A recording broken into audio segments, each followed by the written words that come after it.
Hi, everybody. Welcome back to Triangle BNI. My name is Mike Manning. We give you wonderful success stories each week from Triangle BNI. And if you are not familiar with BNI, it is the world's largest networking organization in the Triangle area. If you're not familiar with Central North Carolina, Triangle area is Raleigh, Durham, and Chapel Hill. Have almost 30 chapters, almost 700 members, and each week we bring you a story of how somebody has used BNI to grow their business. Our guest this week is Ricci Treffer, the realtor with Hunter Rowe Real Estate Agents and Advisors. Ricci, we're glad to have you here today. Thank you. I'm glad to be here. So 2018 ended well for you. It's been a really great year. Yeah, thank you. All right. Hit your Yeah. goals. Well, I fell just a little bit short. My goal was to do 10 million in real Okay. estate volume, and I ended the year at 9.3. Okay. All right. That is not bad. And, I'm All right. incredibly grateful Good deal. for the folks that trusted me. And Ricci is the Secretary Treasurer of RD23 Raleigh Resource Group. They meet Wednesdays at 11:30 in the morning at Linwood Grill.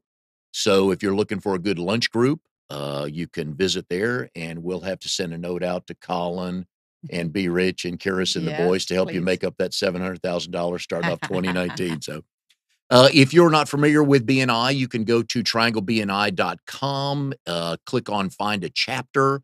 There are chapters every day of the week. There are chapters that meet in the morning, some that meet at lunch. So find a good location for you to go visit. It's seat specific, so you buy your way into it. But the beautiful thing is, for people like Ricci, she is the only realtor in her chapter. So when somebody knows of someone that is looking to buy or sell a house, they call Ricci because they know you'll take great care of them.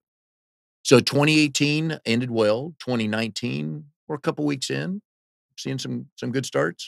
Sometimes people will say January is slow in real estate, Yeah. and that might be true for some. I can't say that. I've been very fortunate. People trusting me with their families and their neighbors and coworkers.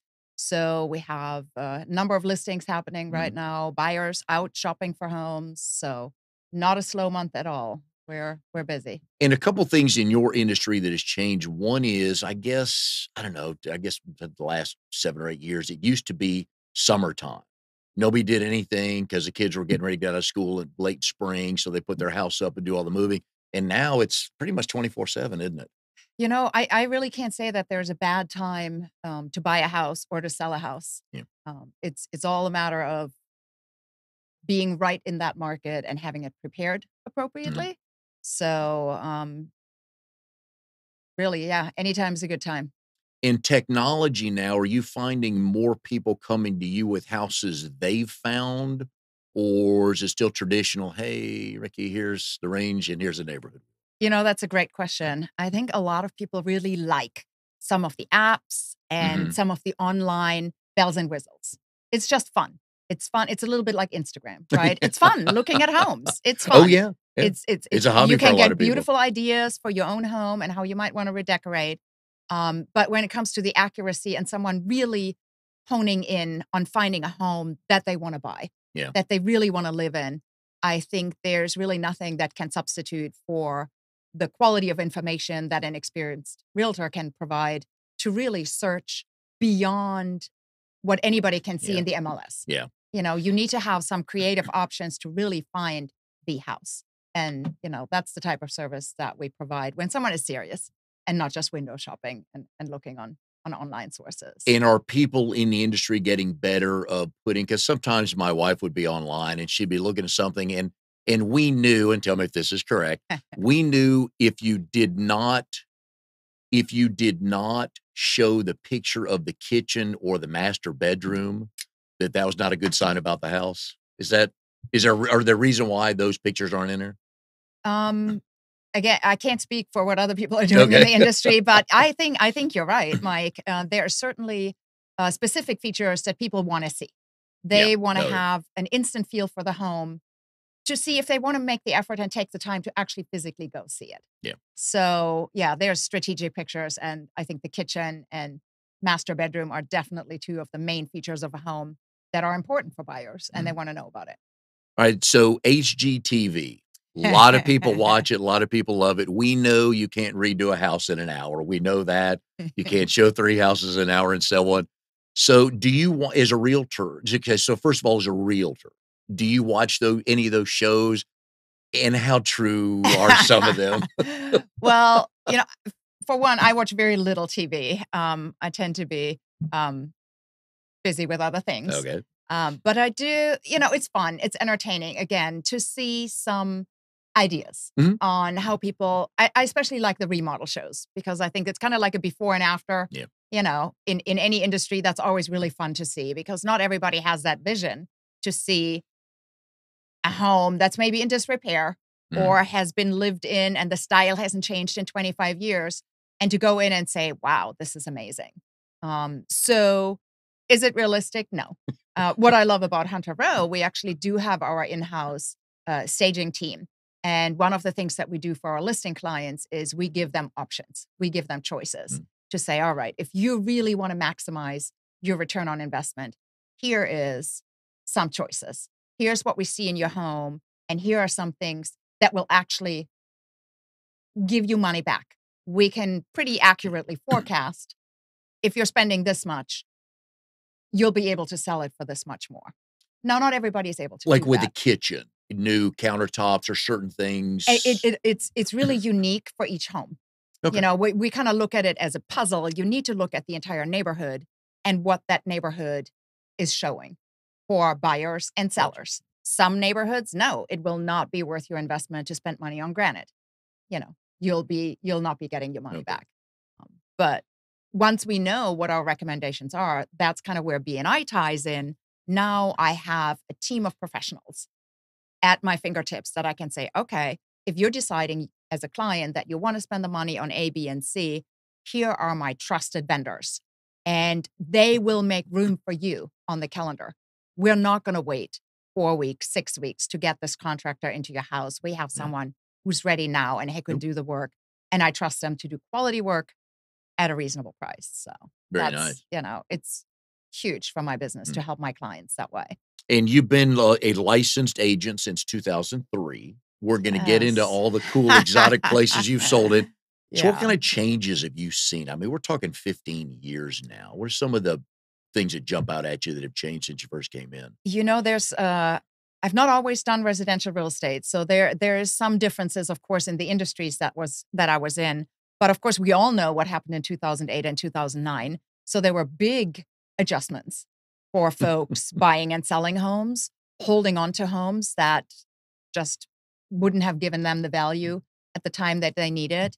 And I think that is really where, again, quality advice makes a big difference in serving your clients to help them make the best choices for their family and their life situation. That's our job as an advisor.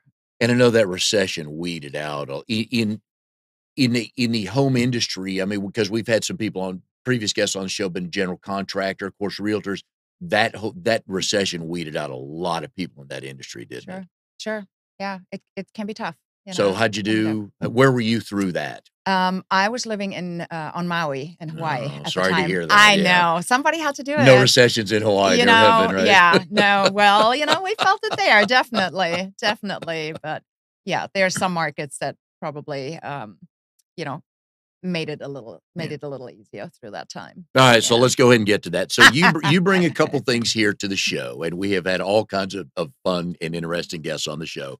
So the first thing is that makes you different than any other guest is you were born and raised in Germany. Yes, sir. All right, give us a lineage to that. Okay, so my family's German. A lot of people assume when I say, I'm from Germany, I lived in Hawaii, and I lived in California, a lot of people will ask if I had military background, and I didn't. Okay. Although all those areas, of course, have huge military representation for the United States.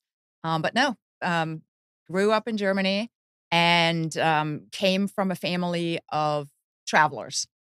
Okay. So always enjoyed seeing other countries, always had that goal. I wanted to live other places. So right out of school, I started working for an international company, for an American company. I worked for Hewlett-Packard. And in the time, in the early 90s, that was almost like going to grad school. You had every opportunity with the company as far as public speaking classes, something like Toastmasters, and travel opportunities. So it was a cold and rainy November day in Germany. Not a pretty time of year. Don't recommend traveling during that time. And my boss approached me and said, Ricci, what do you think about California? And I said, well, what about it? He said, would you ever want to be there? And I said, now would be a great time. So January of 97, I had the opportunity to move to Northern California. I lived in the Bay Area. HP had their headquarters right there on Page Mill Road. And of course, incredible area. Oh, you yeah. know, it's not something you really imagine. In many ways, I compare it to the Triangle area as far as outdoor opportunities, Okay. mountains, oceans, lots of different industries, kind of like we have a little bit of a mini Silicon Valley here. You know, we have a lot of IT companies. But of course, our cost of living is Yeah, a little so bit. much more reasonable to have the ability to own a home and to raise your family and not go broke by paying a mortgage. And we hear So, great stories about how cold it can get in San Francisco on a yes, summer day, right? yeah, that is true. So at least That you is have the true. clothing for that. Yeah, you know, there's a reason there's all those sweatshirt vendors at every corner because people are in the South Bay wearing their t-shirts and flip-flops and shorts, and then they get into San Francisco and the fog rolls in and it gets a little chilly. But yeah, it was a great place to live. I felt very fortunate. Will always have a special place in my heart. Made wonderful friends there and just really got to appreciate the United States and culture. And there was a lot of learning. Oh, I bet, yeah.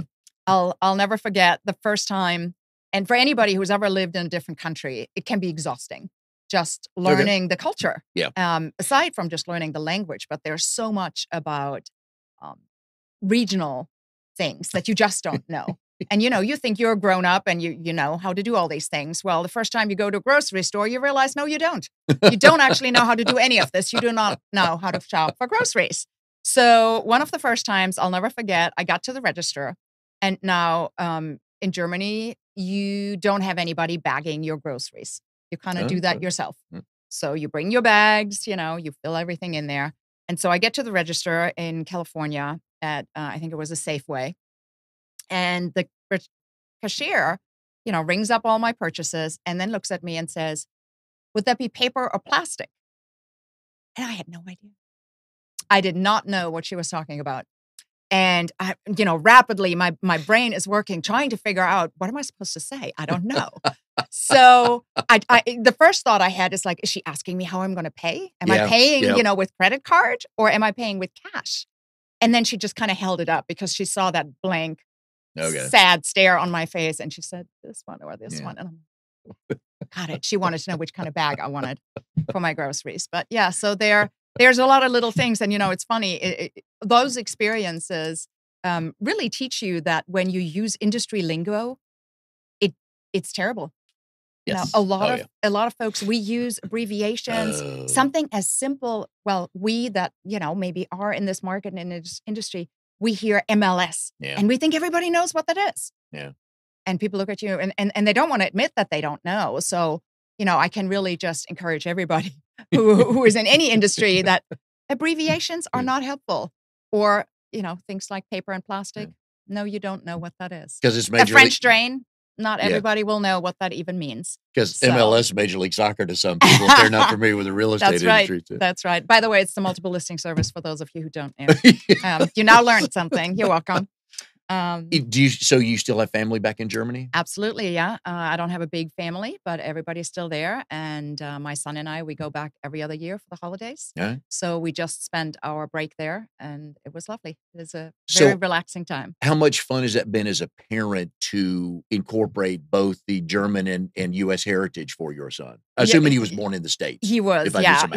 He was born on Maui and he likes, he's 10. So he does he likes to tell people that he was born on a volcano.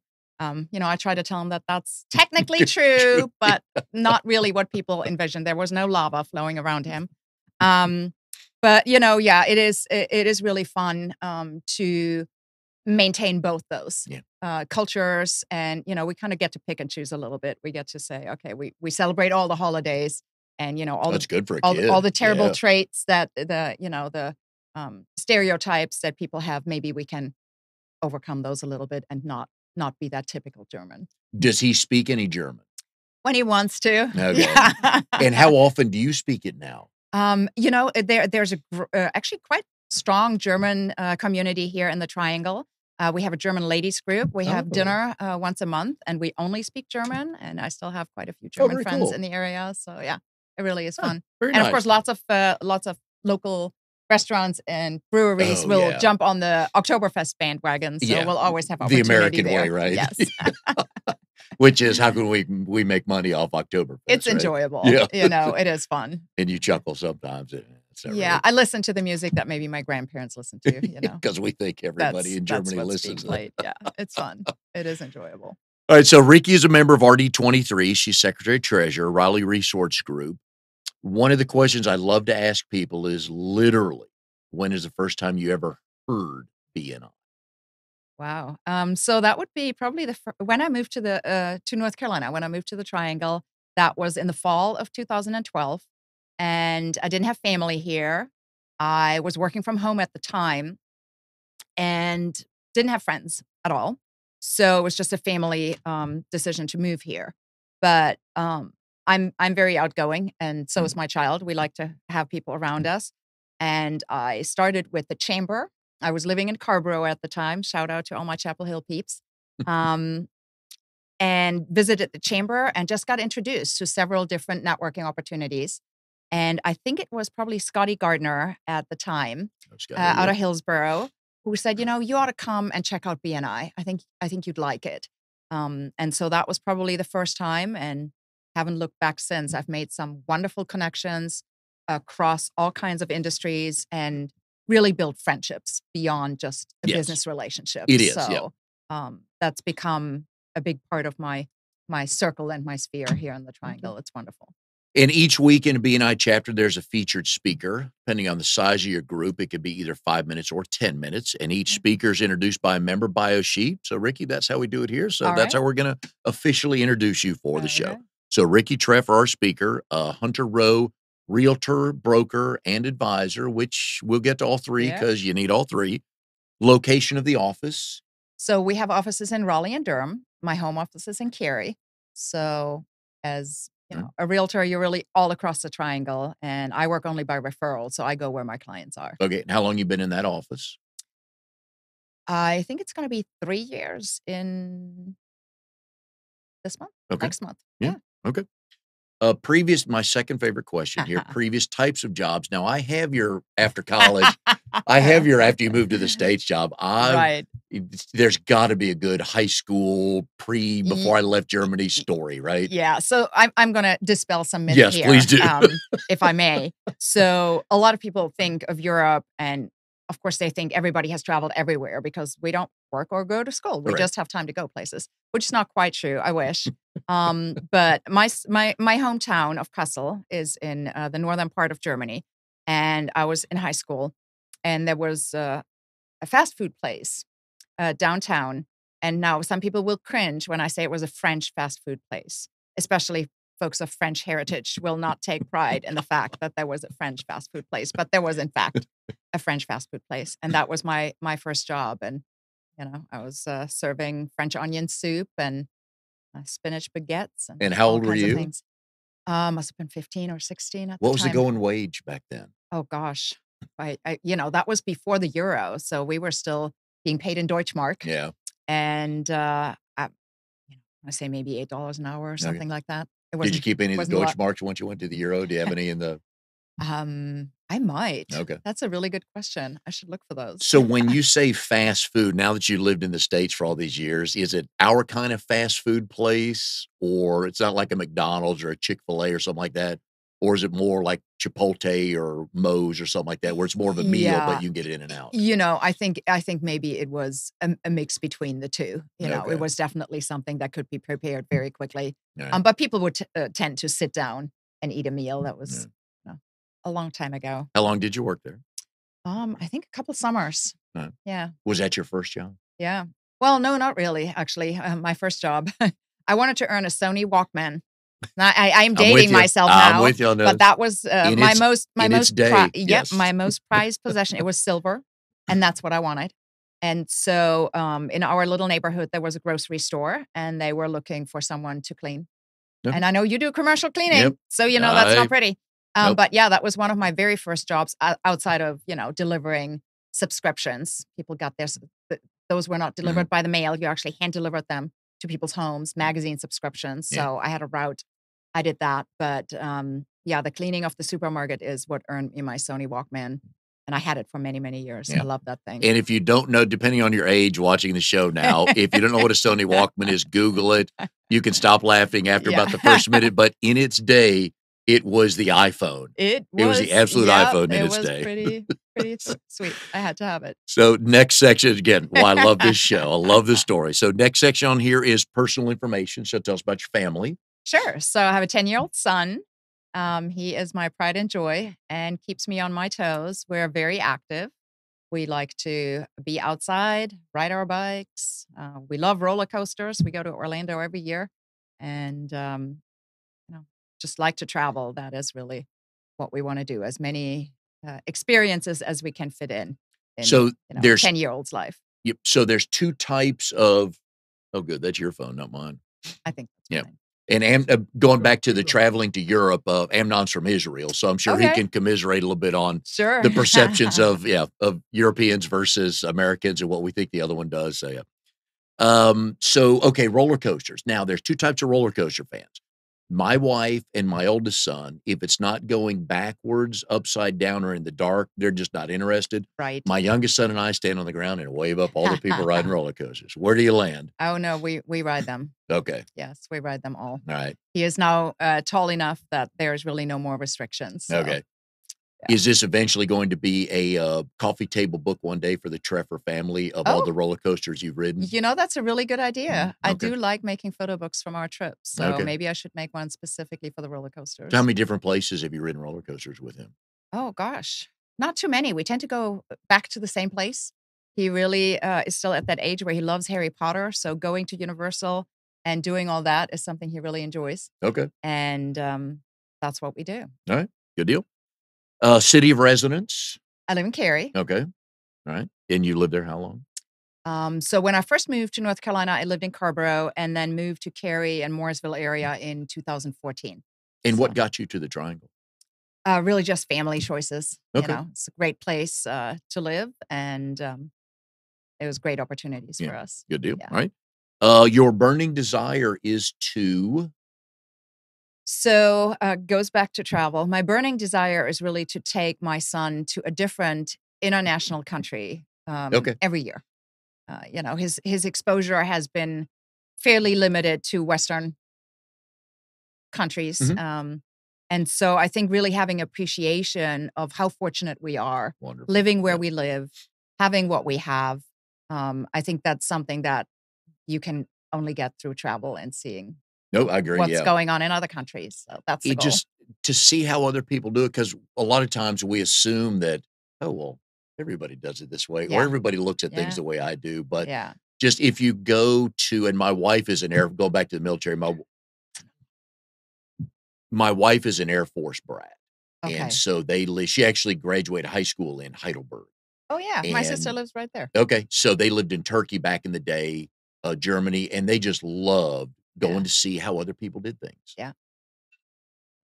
Is that your purse or my purse or what? So, Amnon's not having any luck with it? Let me grab it. Wonderful. The key to your success is? I had a wonderful mentor when I was doing sales for the first time. And I never thought, by the way, that I would find myself in sales. That's a whole other story. But I had a wonderful mentor. Most people don't. With the name of Sandy Wall. He was originally from New York, and he was an incredible role model. And his motto has become my motto, and it's give to get. Nice. Give to get. Mm-hmm. So, and that falls right in line, of course, with Giver's Gain and BNI. So exactly. It's a good fit. So my favorite question here is we've talked a little bit about, jobs and stuff like that, but something no one knows about you. A couple people watching may not have met you yet. Yeah. So what do we not know about you? Well, there's probably a few things nowadays. That you would be willing to tell. You can Google and you can find out anything about anybody. Yes, that is true. So I'll leave that to all you. But I think the thing that I'm most proud of that was a little bit of a past life. It's probably been almost 15 years now. But when I lived in the Bay Area, I used to do a lot of cycling. and I found some charitable causes to cycle for. Mm. So over the course of maybe 5 years or so, I probably put about 10,000 miles on my bicycle, cycling all over Oh, the United States, including Alaska, and raised about $25,000 for charity. oh, very nice. Yeah. Okay. You still ride today? I just set my bike back up on a trainer, and I'm looking forward to the not so cold days when I can be out on the trails. Anderson Point is a great starting point to just do some, Oh, yeah. rolling hills, easy cycling. It's beautiful. You're out of traffic. Love it. And I would imagine in growing up in Germany, a lot of cycling there just to get around, That's right? true. Yeah, it's really more of a means of Oh, yeah. transportation rather Yeah. than a sport. I never considered it a sport when I lived there. It was just a way to get around. And what kind of bikes did you have back then growing up? Oh goodness. I had, just some big heavy bike, and I remember in high school, it came to me used, and so I wanted to personalize it. And nowadays you can buy decals and all that, Mm. but I just used all the different paint cans that I could find in the house and basically striped it, and it had all different colors all over. Yeah, And it was everybody knew it easy. was your It bike, was right? easy to pick. Yes, you They you would always knew it was my bike. they could That's see it right. coming from a block away. Pretty much, it was pretty bright. All right, so we talked about earlier, literally how you first found out about BNI. So Mhm. who did you know in RD23? How did it come about to where you joined that chapter? Yeah, it's a great question. I knew a few people just over the length of years of Mhm, networking. Samantha Chabot with Heartland. mhm. We had a Carborough connection from years ago. John Devlin and he's with Blue Ribbon Construction, incredible resource for my clients. Yes. We actually attended Sandler sales training together for 2 or 3 days.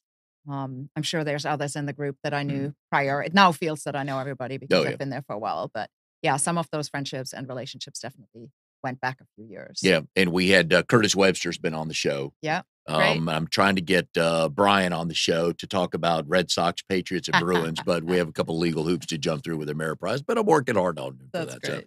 but it is a good group. Yeah. They're quickly growing. You guys are almost to 30 if you're not there already. I Yeah, mean, we had a great turnout of visitors last week, and I think we have 2 or 3 new applications coming in. So we still have room. Love to have, a floorer in there. So if you are with a flooring company, love to have you come visit us. yeah, that room is, getting a little tight, right? Yeah, we might. Our president has his work cut out for him. I think Patrick needs to start looking for a bigger space There for you us, go. but we love where we are. So once you and I always like to ask people the first B&I meeting you ever visited, any expectations going in? I had been to other networking events, Yeah. slightly different formats. There's, of course, lots of choices here in the area.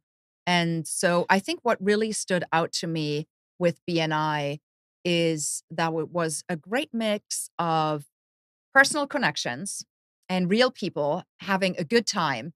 It wasn't, you know, stiff or cold or very formal.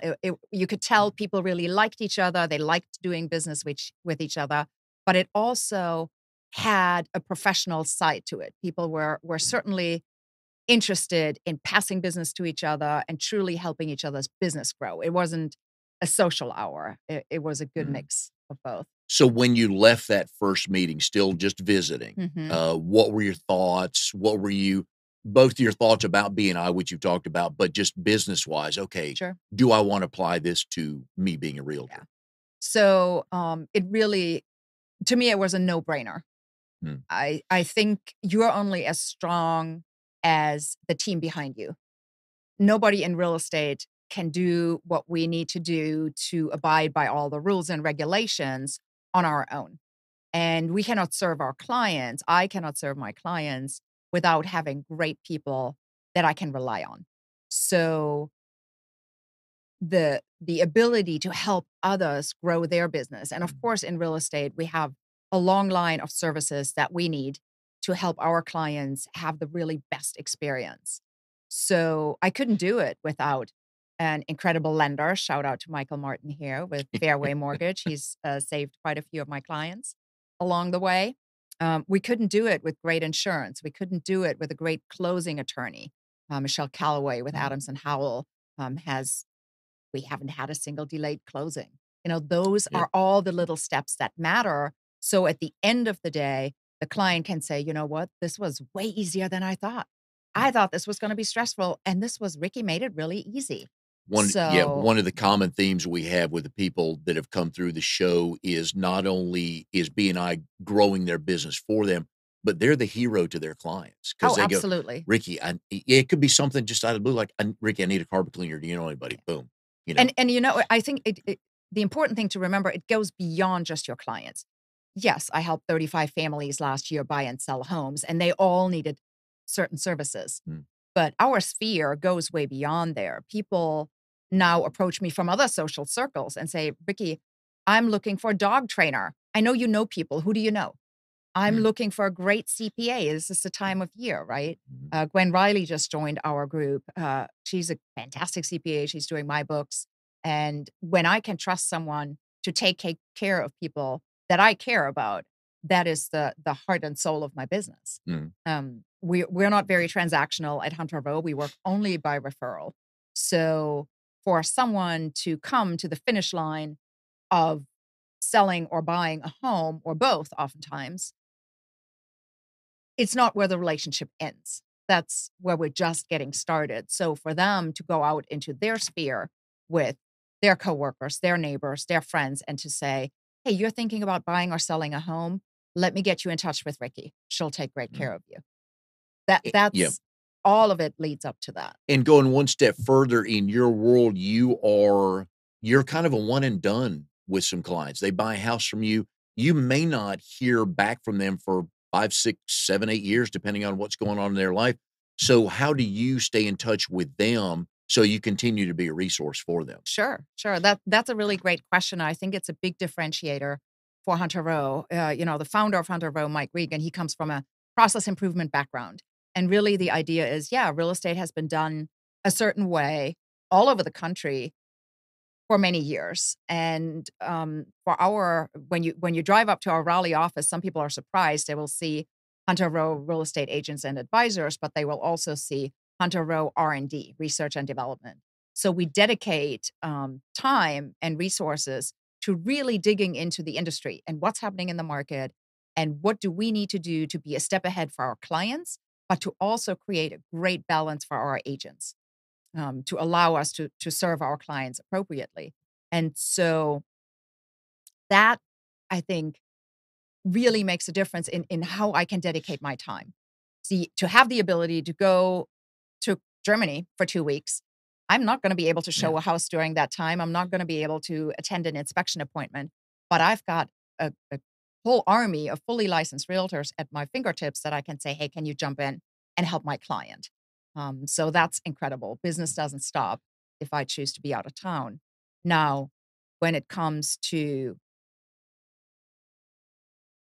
serving clients and the ability to really wrap everything together, it all comes back to that. It Mm. comes to working by referral. And your question was, how do you manage to stay in touch? Well, that is really, I think, the key, that you can free up time by having other people help in with some of the more transactional things, that require, they are very necessary to make a real estate transaction successful. It's very necessary that you keep an eye on all the timelines, and, Mm. keep all the vendors in the loop. Make sure you constantly reach out to the lender if you're working, with a buyer, to constantly reach out to the other agent. Those are all important parts. But it allows me to step back and do something like this and really meet new people and build Mm. relationships and spend time. I spend time sometimes, an entire morning, just driving around the triangle and delivering small little surprises to my clients, really just to have a face-to-face interaction. Mm. Say, hey, you've done some decorating. Can I, let me see. Yeah. I love to see what people do with their homes.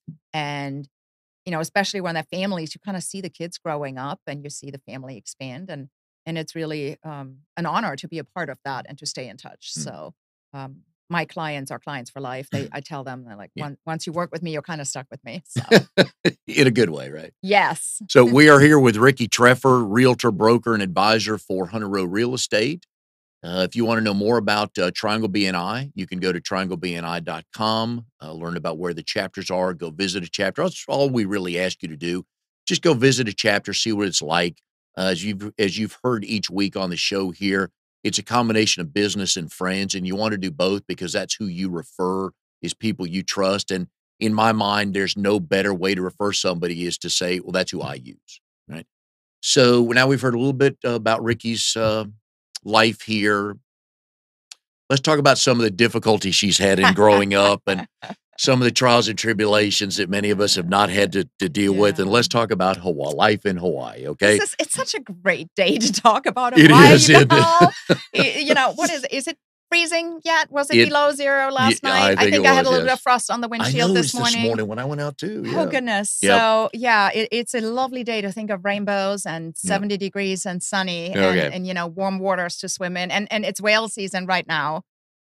So if y'all don't know, the whales travel all the way from Alaska, the Pacific humpback whales, and they come to Hawaii to breed and to give birth. Okay. So this is the time of year, January, February, March is peak whale season. Whether you're out just on the beach or whether you're, some of us here in the area do stand-up pedal boarding. Those are the surfboards that you stand up on. Looks super easy, not as easy as it looks. But you could be out in the ocean on the morning before you start your work day, which is what I used to do. Great way to start the day. And you just go along and there's, a green sea turtle swimming by, or out in the distance, you see a whale breach. It's a pretty special place. You're making this setup hard for me to say how difficult your life has been, but we'll continue down this path. So you're the first person on the show with a degree from the University of Hawaii, Maui College. So why there? First of all, what got you to Hawaii? Because we know, hey, you got to San Francisco. Yeah. How'd you get to Hawaii? So same thing. Partner I was with at the time, we had an opportunity to live there. And I stopped making plans because when I moved to California, the original idea was let's go for a year. And then that turned into 5 or 6. And when we moved to Maui, the plan was to stay there for 6 months.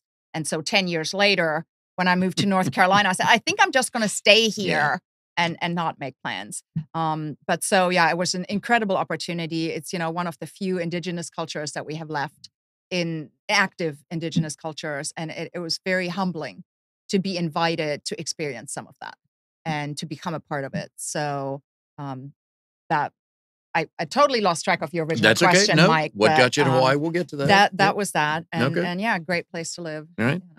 So we talked earlier that real estate is many, and it's funny to hear people talk about other industries because you always like to make decisions. We like to spend other people's money. We like to do that.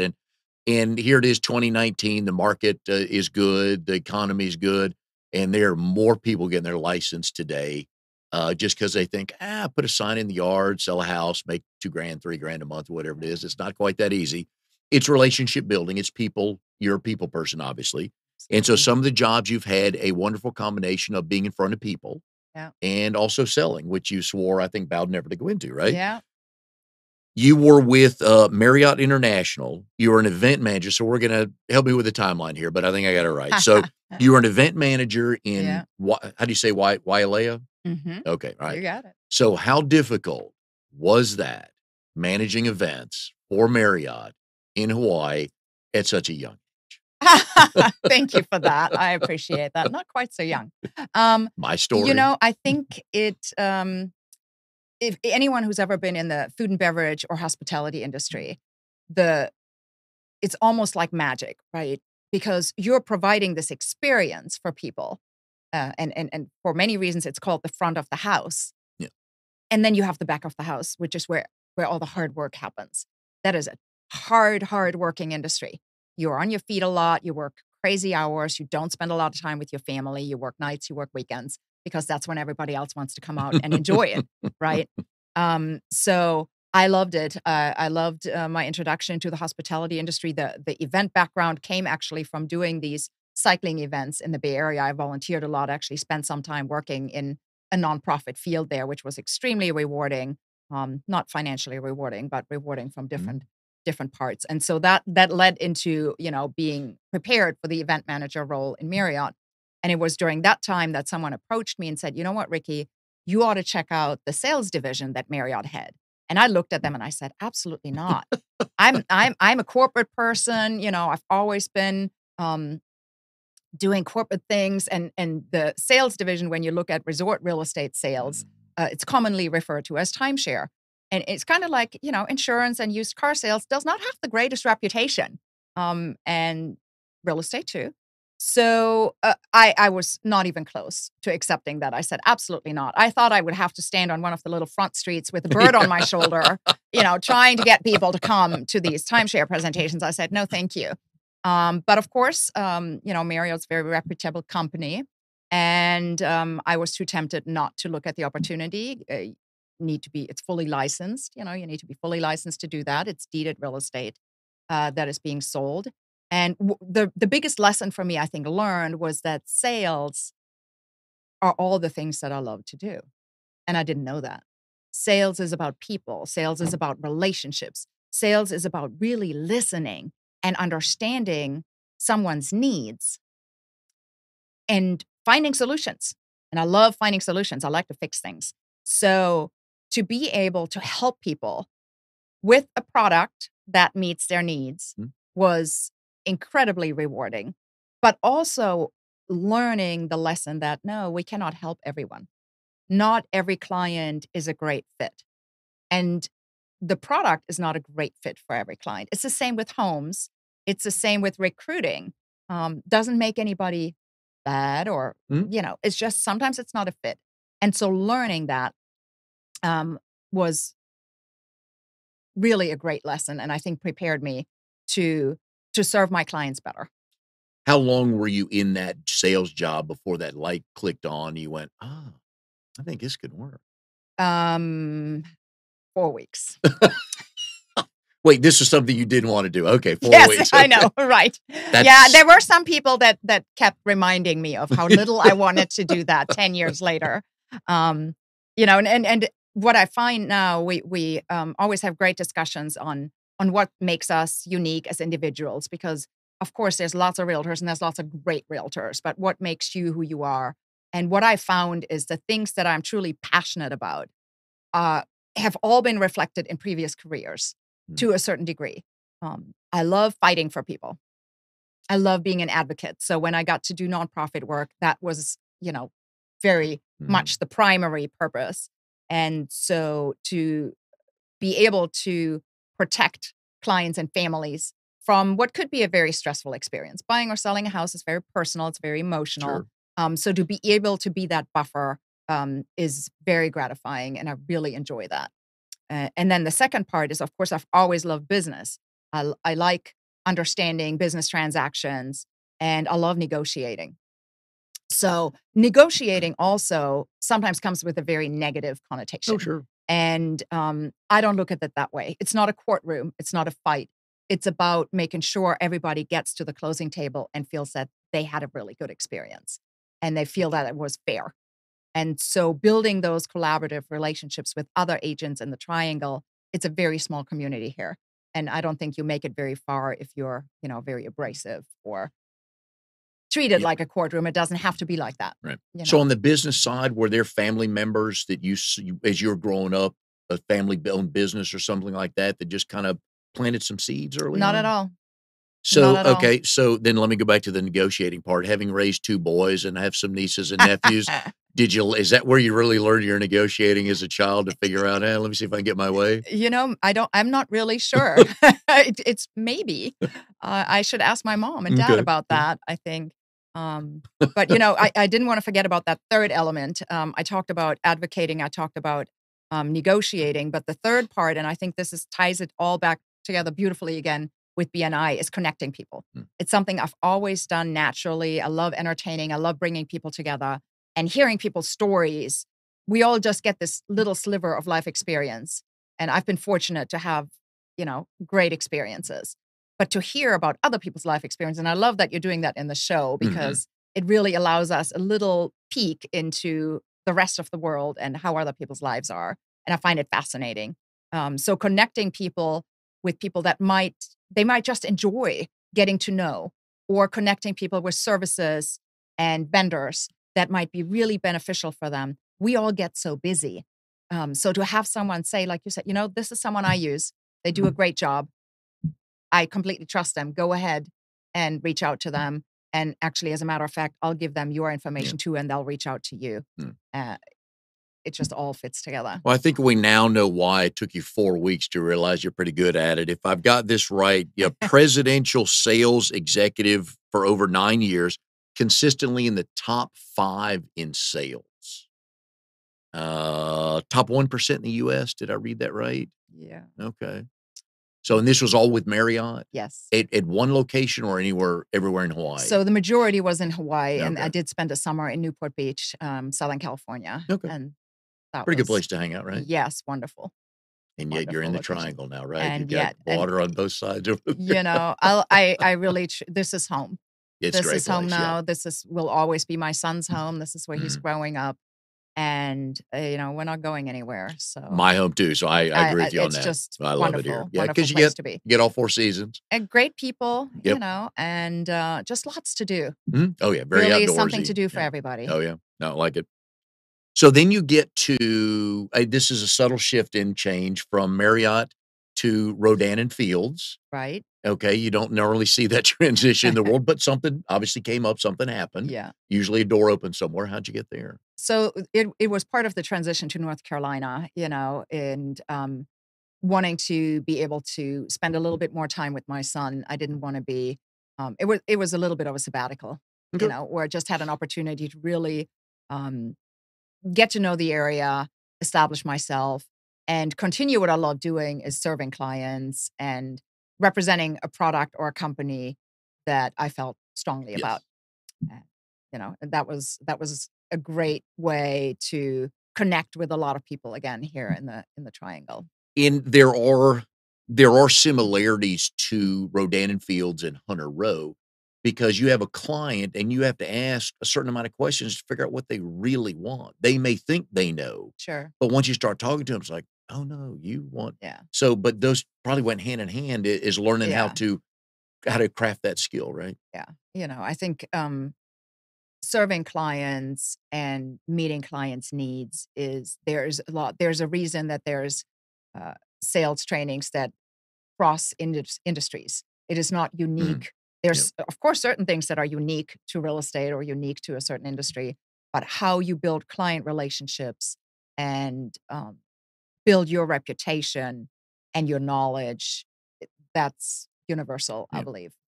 Would you, knowing what you know now in residential real estate, would you rather have a client who's done no homework or a client that's done, been on Zillow and all these other sites and all that looking, come to you and said, here are the 3 we want to look at? So you're talking about a buyer Yeah, a client buyer. Yeah. now. Sure. Okay. We find that people do have an idea of what they want, and some people are very specific and they know exactly. And usually it's a process of elimination, isn't it? It is, Mm. we know what we don't want. We've had this, we don't like this. We want to get away from this. So more people know what they don't want than what they really want. And we find that from our buyer clients, because we have so much opportunity now to do research ahead of time and all the online resources we have, the pictures, we didn't used to have that, Oh, that on average, our buyer clients look at maybe 7 to 10 homes, physically look at those homes before they are ready to make an offer. Now, some clients, if they're more specific and they've already scoped out neighborhoods, they know exactly where they want to be, they might fall in love with the very first home that they see, and they're ready to make an offer then. And again, that comes back to the amount of research maybe and conversations they've had amongst themselves on what deal breakers are yeah. and what they're willing to compromise on. And talking about the photography, I mean, who knew a year and a half ago the drone industry would be so crucial to the real estate industry, right? Because all these photographers now, you have to get licensed to fly a drone, Sure. but comes I in know. handy because you Yeah. can show the footprint of the yard and Yeah. the neighborhood and everything. And I don't Absolutely. think people saw that coming. Yeah. So, It's ever changing. That and is you for were, sure. yep. And I think one of the things that I've learned in BNI, listening to realtors talk and mortgage people talk, is the people that get pre-approved. I don't know what the exact phrase is, but once you know what they're approved for and they know what they want to spend, got to make your life a little bit easier, right? Certainly. I mean, it's a key factor for anybody. I don't think it's helpful for the client when you're just shooting in the dark. Yeah. And you're shopping for homes and you might fall in love with a home that you can't really afford, or you don't want to put yourself under that much pressure for a mortgage payment. For a lot of people, it comes down to what they really want to spend monthly. Mm. And yeah, a lender, a great lender, and I've worked with many great ones here in the area, will really help a client look at the big picture and understand not just what can you afford, but also here are a few little dials that you can turn to position yourself better. So some people will come to me as a realtor and say, you know what? I'm not quite ready. I feel bad taking up your time.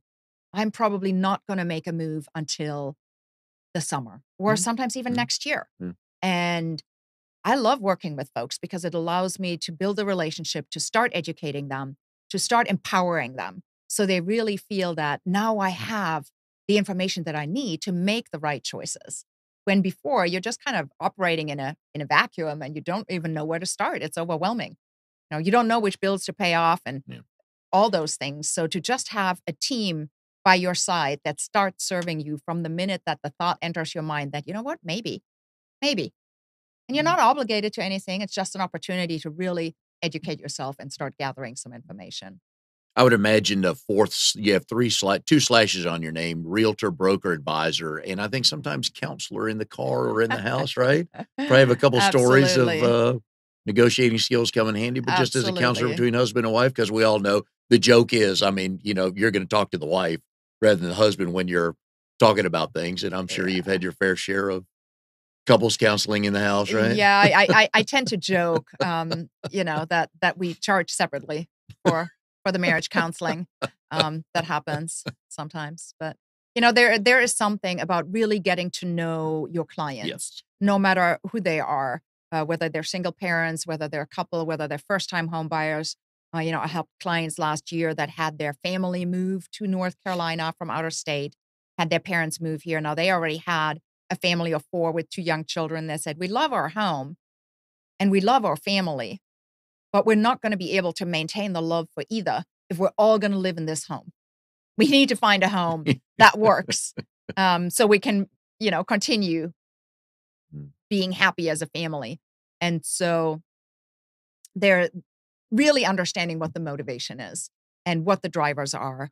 I think you can't get to that without asking a lot of questions and without really listening Yeah. and understanding. And you're right. Oftentimes, we might ask one question to one of the spouses and then ask the other one, and they look at each other and they Yeah. said, "Oh, I didn't know that's what you wanted." And you're like, "All right, well, great. We've made progress already." We start narrowing things down. So it helps. Do you remember the first house you sold? Yes, I do. How'd that come about? Um, How did the lead or the referral come about, and how did the wow. transaction go in general? Gosh, people are going to think that we totally talked about this ahead of time. Which we didn't. It was actually, I was a member of BNI. Okay. A different chapter at the time was a core group that is now an established, thriving chapter out of Cary. And one of the members, Ashley McGuire, Dr. Ashley, with Whole Family Chiropractic. She's been a guest of the show, and she's my chiropractor, so Terrific. funny She how is this works. amazing. Funny how that works. She was a member of the chapter, and we were doing a one-on-one. We were simply getting to know each other Mhm. and sharing life stories, kind of like what we did on the show here today, and really getting to know each other. And at the end of our one-on-one, I don't expect business from BNI members. Mhm. I don't think that's the spirit of BNI. But working by referral, I will certainly ask, do you have a realtor that you refer to? And if they do, we'll let that be, because as long as they feel that there's someone that serves their clients, it's not our job to poach clients from other great agents in the area.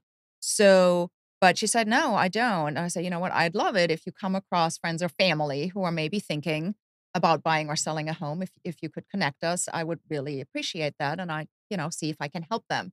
She said, "Well, it's funny you mentioned that. My husband and I have actually been talking about purchasing a home, and I think we're Yeah. ready." So she was my very first home that I sold in 2018 in the Triangle But that area. goes back to part of BNI is you just have to ask, Mhm. because that's nothing wrong with asking, or just say, "Hey, Right. let me know if I can ever be of help to you." Yeah. But a lot of people would have left that without ever asking, and she might have been asked 2 weeks later by another Yeah. realtor she liked, and you just And, never know. and I think if you asked her, I don't wanna speak for her, but I think, it does have to do with the relationship that you Mhm. build. I think if that one-on-one would have gone any other way and maybe we didn't click, we didn't connect, and that's, it happens. Not everybody likes everybody. It's okay. Um, I don't think she would have taken that next step. And if I remember correctly, she might have even mentioned it. She's like, I did want to kind of hear about who you are Mhm. first. Which is fine, But yeah. Mm. yeah, it's to this day great client and lives in a fantastic neighborhood. Love Oh, her she's neighborhood, love her wonderful. family, Oh, she's made love her my life. husband. Yeah, great Mm. family. Oh, if you need to go to a chiropractor, go to a chiropractor. It'll make your Yeah, life a whole lot easier. she is great. So one of the things we learn about BNI members and why we want people to go visit BNI chapters is not only will they help you with your business, you'll make friendships out of it.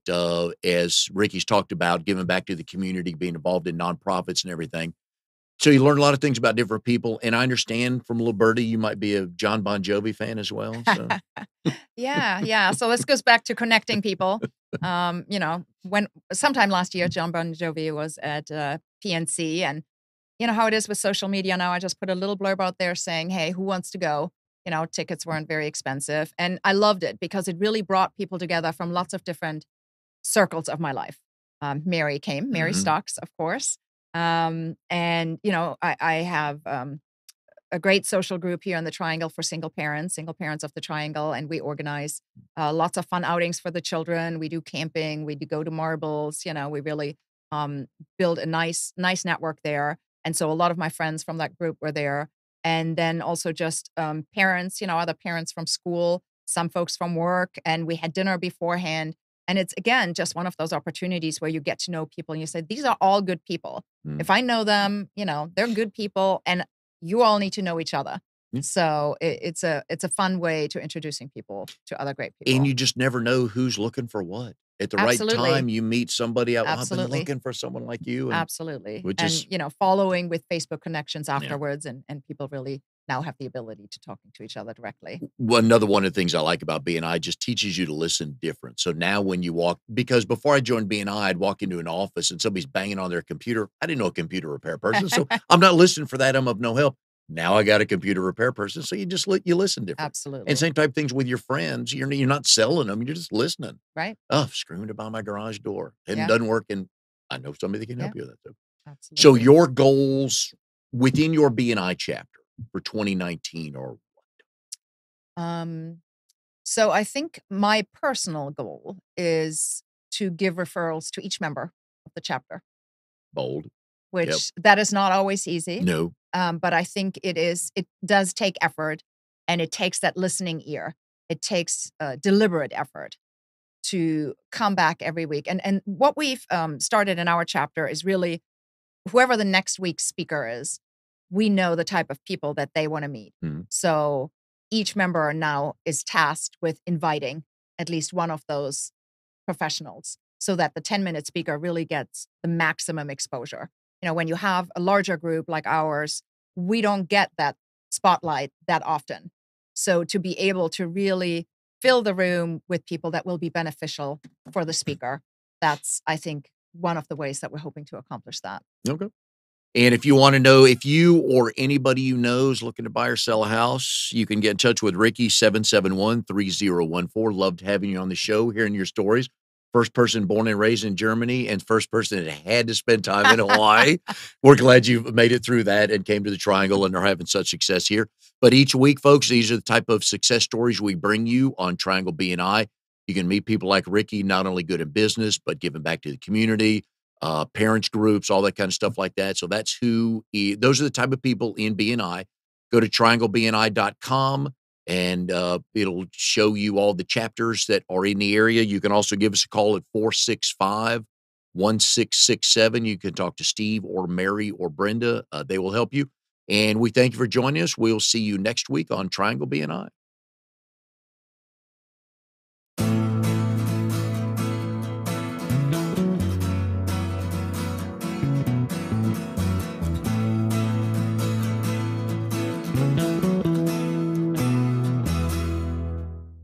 You are tuned to the Nissan Communications Network. If you tuned in too late, you can always watch each program in its entirety or download an MP3 audio file of it in the archives section at nissancommunications.com. Don't forget to subscribe to our YouTube channel Follow us on Twitter and like us on Facebook. Sponsored by Telestream's Wirecast software, StreamingGear.com, Carolina Apparel, and DeltaForce.net.